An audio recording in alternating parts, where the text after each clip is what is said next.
పల్నాడు జిల్లా అద్దంకి నార్కెట్పల్లి హైవేపై ఘోర రోడ్డు ప్రమాదం జరిగింది. పెదనెమలిపురి దగ్గర కారుని ఢీకొట్టింది లారీ. ప్రమాదంలో ముగ్గురు మృతి చెందారు. మృతులు హైదరాబాద్ నుంచి మద్దిపాడు వెళుతుండగా ఈ ప్రమాదం జరిగింది. అయితే మృతులంతా ఒకే కుటుంబానికి చెందినవారుగా గుర్తించారు అధికారులు. మృతులు షేక్ నజీమా, షేక్ నూరుల్లా, షేక్ హబీబుల్లాగా గుర్తించారు. ప్రమాదంలో మృతి చెందిన వారు తల్లి, ఇద్దరు కొడుకులని తెలిసిందే.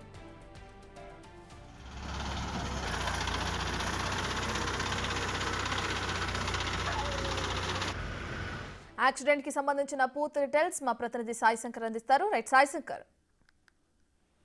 అతివేగం ఒక కుటుంబంలో విషాదాన్ని మిగిల్చిందనే విధంగా చెప్పొచ్చు. ఒక శుభకార్యానికి హైదరాబాద్ లో వెళ్లి తిరిగి వెళ్తున్నటువంటి సమయంలో కారుని ఒక లారీ ఢీకొనడం జరిగింది.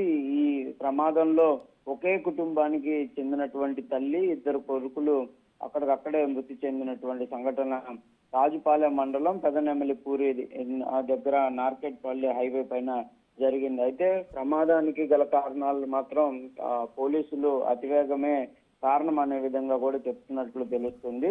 ఒకసారిగా కూడా వేగంగా వచ్చినటువంటి లారీ గాని కారు ఒకేసారి గుద్దుకోవడంతో అక్కడికక్కడే కూడా వీళ్ళు ముగ్గురు చనిపోయినట్టు చెప్తున్నారు. లారీ డ్రైవర్ కి మాత్రం స్వల్ప గాయాలు అవడంతో నరసరావుపేట ఆసుపత్రికి తరలించి ప్రస్తుతం చికిత్స అందుతున్నారు. వీళ్ళు చనిపోయిన వాళ్ళందరి డెడ్ బాడీలన్నింటిని కూడా నరసరావుపేట ప్రభుత్వ ఆసుపత్రికి తరలించారు. ప్రస్తుతానికి కేసుకు సంబంధించిన విచారణ చేపడుతున్నటువంటి పరిస్థితి ఉంది. Right, thank you Sai Shankar.